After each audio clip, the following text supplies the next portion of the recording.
Hello, welcome to In Conversation With, the monthly podcast series brought to you from the team behind the Global Cosmetics newsfeed. This year, we're exploring innovating cosmetics, and today's episode put the spotlight on one of the fastest growing categories in beauty and personal care, pregnancies and babies. I'm your host, Siobhan Murphy.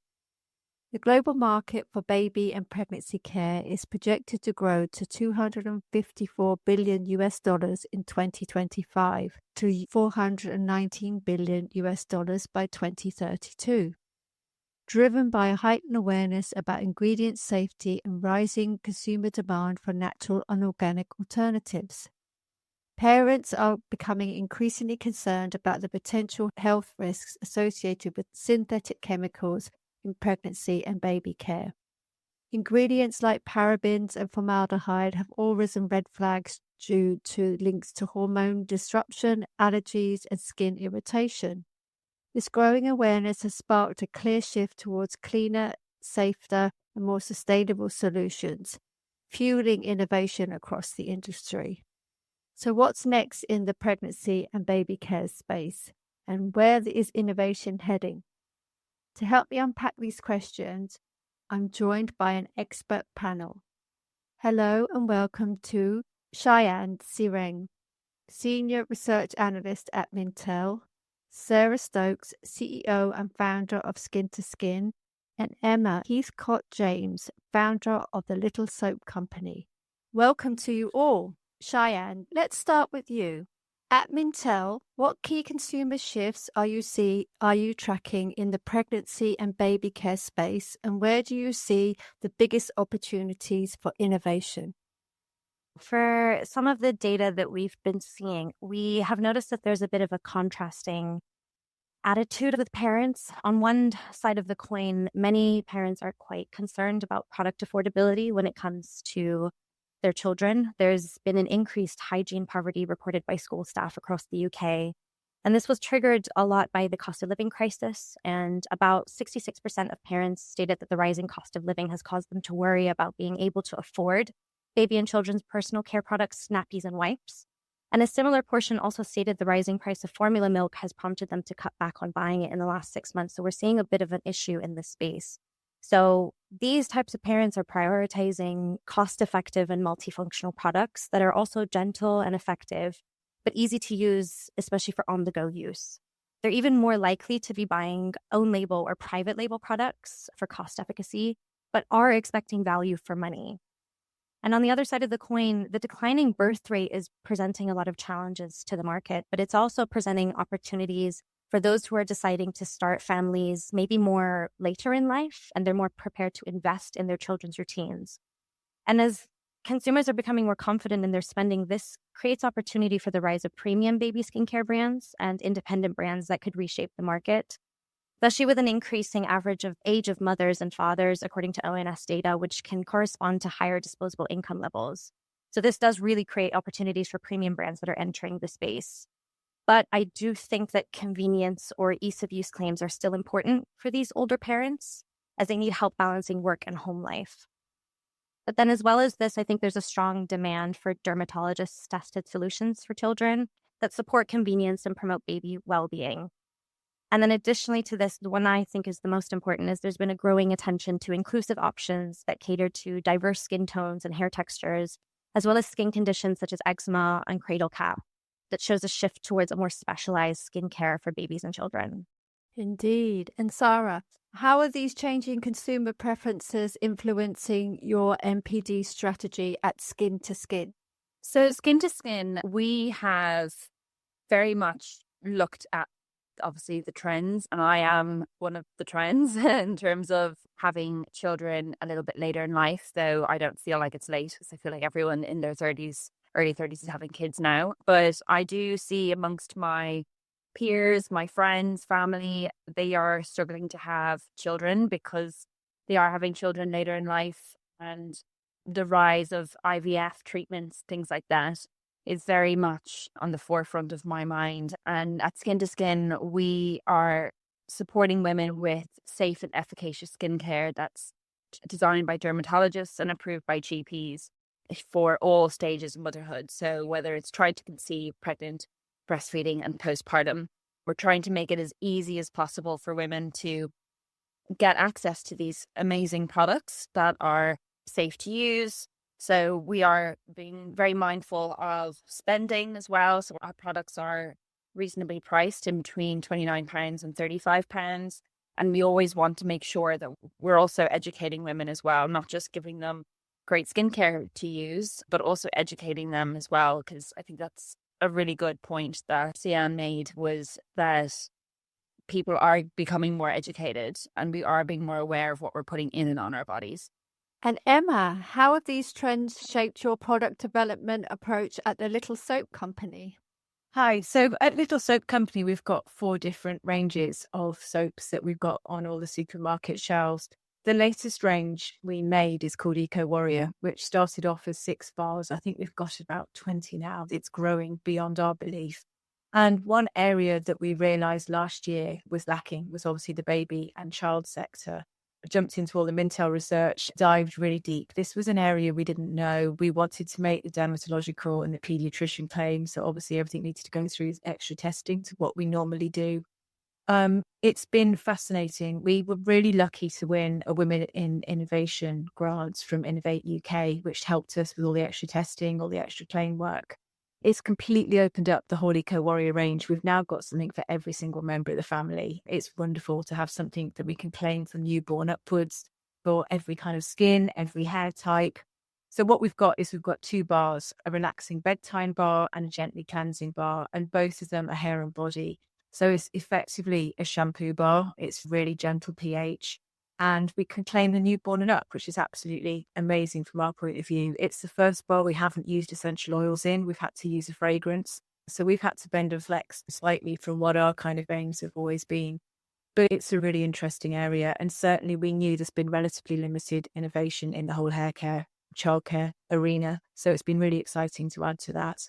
Indeed. And Cheyenne, what technical-driven innovations is Mintel seeing in this category, and how are you shaping the future of product development? For technology trends, some of the most interesting things we've been seeing is smart monitoring devices. There's been a proliferation of wearables devices for both mother and baby. A lot of smart thermometers, baby thermometers with AI-enabled sleep tracking, etc.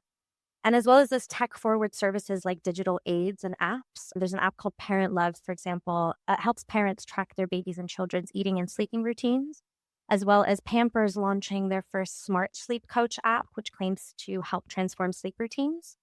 And these tech innovations can tap into a greater demand for real-time insights and predictive alerts and data integration with apps or healthcare providers, which is a big opportunity to partner with such health tech innovators.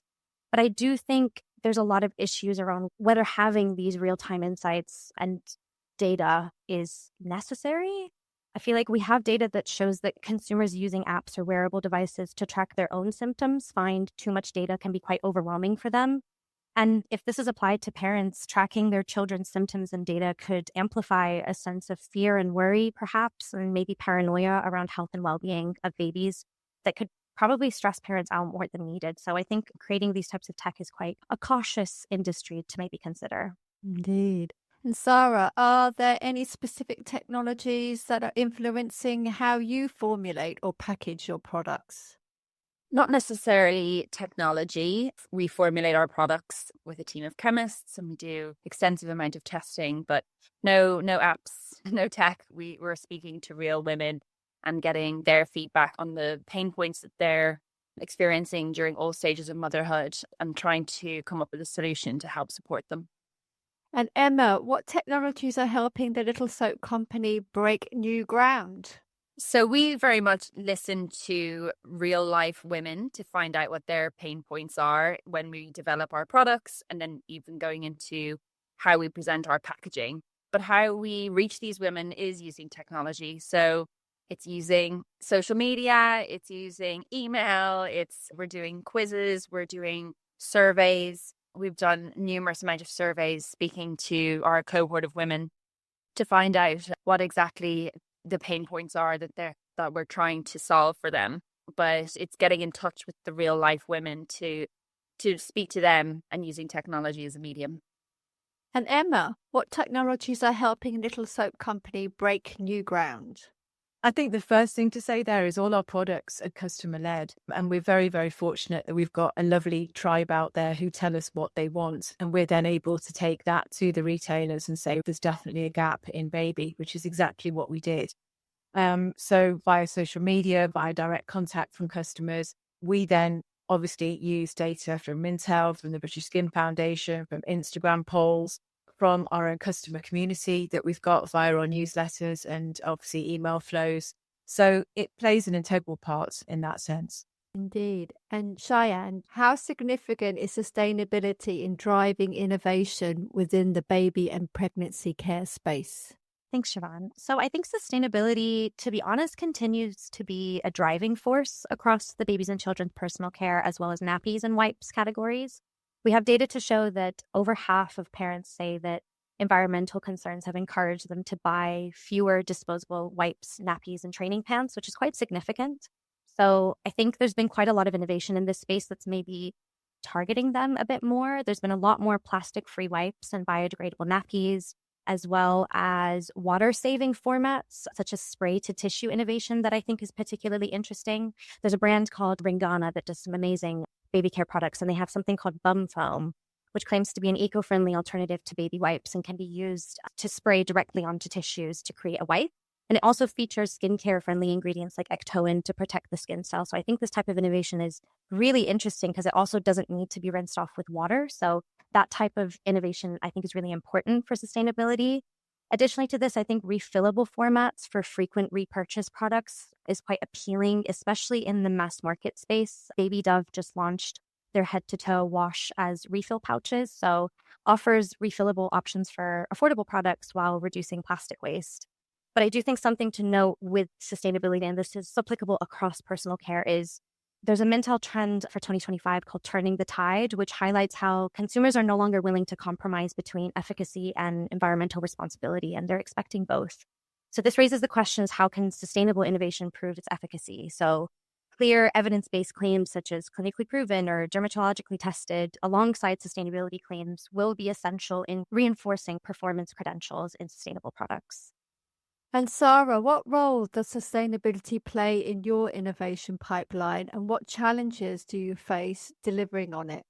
That's a really great point that Shiyan just made about consumers wanting both. And I totally agree. As a consumer myself, I very much look at the sustainability of a company, but also if they're actually going to work on your skin, because obviously you want to return as a customer and you want to make sure that the products are actually serving a purpose. And that's what we are doing at Skin to Skin. We are using biotechnology wherever possible in our ingredients. For example, we're using an ingredient called axanthin, which is an algae from Iceland that is using biotechnology. We are taking extracts of that and recreating it in the lab, meaning that it is still very potent and it will work beautifully on your skin, but you're not disturbing the beautiful landscape of Iceland to get the benefits of this product. We also use biomimetic ways of getting our ingredients as well.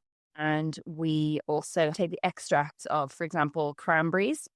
So that's in one of our ingredients. We have the leftovers of cranberries that we then extract of that into our ingredients. So we're trying to be as sustainable as possible in our ingredients and also in the way that we produce our packaging as well. So our packaging, every time we are recreating new product, we are using more and more recycled plastic. So not recreating or creating brand new plastic. We are using recycled plastic in our packaging. So we're in the middle of doing a reorder at the moment, and we're using 40% recycled plastic in our products. And the aim is that we will have 100% recycled plastic. And Emma, how are sustainable practices shaping your approach at the Little Soap Company? So sustainability has always been, from day one, 17 years ago, at the heart of everything we do. And obviously being a B Corp, every single decision we make as a team, our principles come into it. So Eco Warrior was created just to eliminate unnecessary plastics out of the bathroom. And the reason behind that is we know in terms of kitchen waste, 91% goes to recycling, and everyone is great at recycling in the kitchen. In terms of bathroom waste, it's 51%. So what is the point of having 100% PCR plastic bottles and spending money and doing the right thing when it's going straight to landfill? And it just really irked me. It's what can we do differently that if it's going to go to landfill, it's not going to be more plastics into the soil. And that was why we created Eco Warrior. And also to talk about the fact that people aren't recycling bathroom waste. And we had a team round table about it. And I was going, this is ridiculous. It can't be correct. Those statistics cannot be right. And there's about 15 of us sat around the table, and I think 7 of them looked at their kind of feet and shuffled around and said, you know what, I don't. It's disgusting. The bathroom bin's gross. It's got hair from the plug hole and empty sticky toothpaste tubes and other things not mentionable on this podcast in that bin. I just throw it straight into the black bin. So we know it's a problem, and we know that is a true statistic. So our idea was to remove unnecessary plastic bottles, tubs and tubes out of bathroom waste. And actually, it goes beyond that. It's like we know that bars last 3 to 5 times longer than a bottled liquid. So it's cheaper in the long run. There's less water used. We're not shipping plastic around the world. Obviously, our other ranges, our naturals range and our organic range does have plastic bottles in. We went straight to 100% PCR for that. It was difficult to begin with because the early PCR wasn't standing up to challenge testing. We had too much essential oil in the product and it kept affecting the integrity of the bottle. And we risked having the bottle kind of splitting because of the essential oils in it. But the bottles are great now. We went straight to 100%. In terms of challenges, in turn, it's not cheap doing things correctly. And I've always said, I believe that the responsibility of being a business owner and having your own business is that it's our responsibility to help improve the world. We've got a platform and we should be doing things correctly. Everyone should be doing things correctly, but it's expensive doing that. I'm competing with much larger brands, big conglomerates, who are getting cheap as chips, thin plastic bottles brought over from China. And we refuse to use that. Our supply chain is completely audited quite correctly. I can sleep at night knowing that I'm doing things as it should be. Others aren't. And that's where it's a very unfair playing field. Greenwashing is massive in this area. We know that our stuff is 99.9% naturally derived, for example, and then others will come out and bring out a product and put something ridiculous, I don't know, some trademark that doesn't even mean anything, that it's natural fragrance. It isn't true. And it's really difficult of this marketing nonsense that goes on when there's businesses like us that are doing it right and then others aren't, but purporting that they are. That's always been an issue for us and for all businesses like us. So there's a big disparity there of kind of moral compass, I think. And thinking about greenwashing, Shiyan, how are the evolving regulations influencing product development and innovation in this market? So regulatory kind of overview isn't necessarily my area of expertise, but I did have a think about this in terms of some news we've been seeing from product development perspective. And we noticed that cosmetic products specifically created for children aged 3 and under must go through more rigorous safety assessments as they're identified as a particularly vulnerable demographic of people. And with this, regulatory bodies are likely tightening rules around ingredients commonly used in baby and maternal care, especially things like fragrances or preservatives or hormone disrupting chemicals. I'm saying that in quotation marks because I'm not sure which ones they are. But I think something to note is that brands must be prepared for potential increased documentation, testing, and reformulation. Additionally, we've been seeing a lot more beauty and personal care products aimed at younger people like the Gen Alpha generation, as well as new baby care brands entering the space from adjacent skincare brands. And I can imagine regulators are facing additional challenges to ensure safety when used on this demographic skin and hair.